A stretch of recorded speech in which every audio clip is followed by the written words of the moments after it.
Assalamualaikum warahmatullahi wabarakatuh. Iwan Filah. Pilkada pada tahun ini memang banyak sekali hal-hal yang menarik untuk menjadi perhatian ya.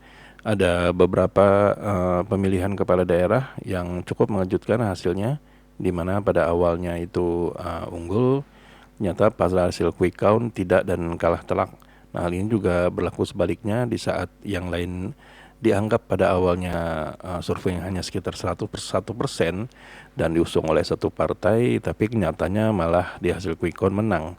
Bukan hanya itu, yang menarik lainnya adalah kerendahan partisipasi dari masyarakat untuk datang ke TPS dan memilih calon yang sudah disediakan. Nah, hal ini cukup menjadi salah satu hal yang menarik untuk disimak, dan ternyata sudah diriset atau dianalisa oleh salah satu pakar politik, yaitu Burhanuddin Muhtadi. Dan bagaimana statementnya? Mari kita simak videonya berikut ini. Iya, Mas Burhan. Pilkada kali ini tuh diwarnai dengan yang namanya persaingan antara Kim Plus melawan PD Perjuangan. PD Perjuangan versus all. Ya, memang yang kita lihat bahwa kemenangan PD Perjuangan yang konklusif sepertinya di Bali. Ya. Kemudian saya baca ada di daerah Bengkulu, Jambi, atau mungkin juga bisa Jakarta. Tapi kan jadi persentasenya kecil sekali kalau dibandingkan dengan kemenangan partai-partai yang lain, terutama yang ada di Kim Plus. Tapi dengan katakanlah dengan satu kemenangan Jakarta, Jawa Tengah udah lepas ya.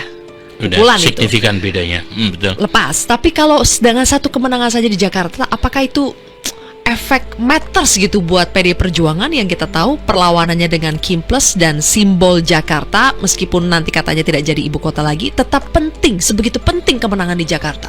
Penting sekali.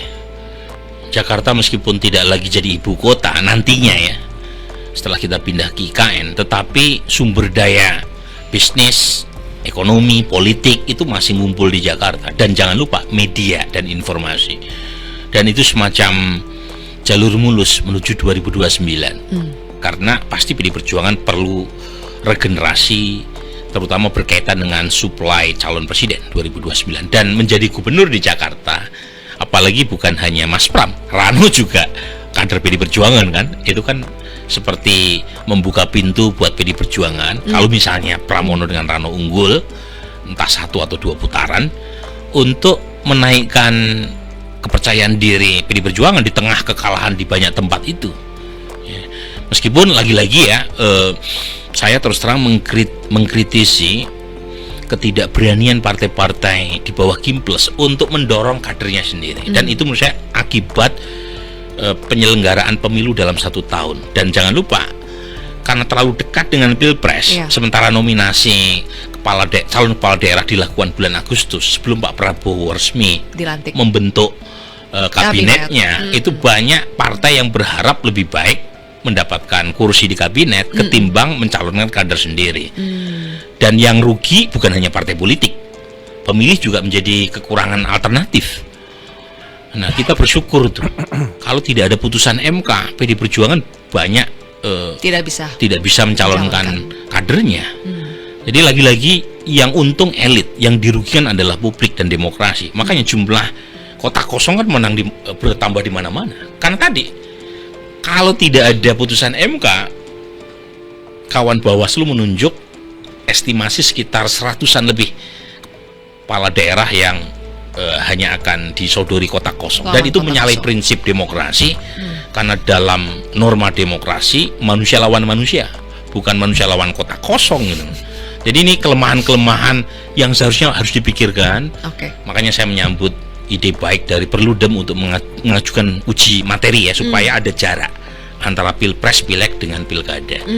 Dan menurut saya partai politik juga pasti senang, karena mereka bisa punya keleluasaan untuk mencalonkan kadernya sendiri. Ya, itulah analisa dari Profesor Burhanuddin Muhtadi yang mengatakan kenapa penyebab pada akhirnya masyarakat seakan-akan enggan atau malas untuk datang ke TPS ya. Nah, hal ini juga berlaku kepada partai-partai yang dianggap kurang percaya diri atau tidak mau menyodorkan kadernya sendiri untuk menjadi calon pemimpin daerah. Nah, hal ini ternyata sudah dianalisa dan menurutnya hal ini bisa terjadi karena memang pada awal-awal pemerintahan Prabowo itu memang tersedia banyak sekali kursi-kursi atau jabatan-jabatan menteri atau wakil menteri atau kepala badan, sehingga mereka para partai dianggap lebih setuju untuk mengisi posisi itu di samping atau daripada untuk mengajukan calon kadernya sendiri untuk menjadi kepala daerah. Nah, bagaimana menurut rekan semua? Apakah sependapat dengan apa yang dikatakan oleh Profesor Burhanuddin tadi atau punya pendapat sendiri? Silakan tuliskan di kolom komentar ya. Sampai di sini dulu Aden Project. Bila memang kami ada salah kata atau salah data, kami mohon maaf. Wabillahi taufiq wal hidayah. Wassalamualaikum warahmatullahi wabarakatuh.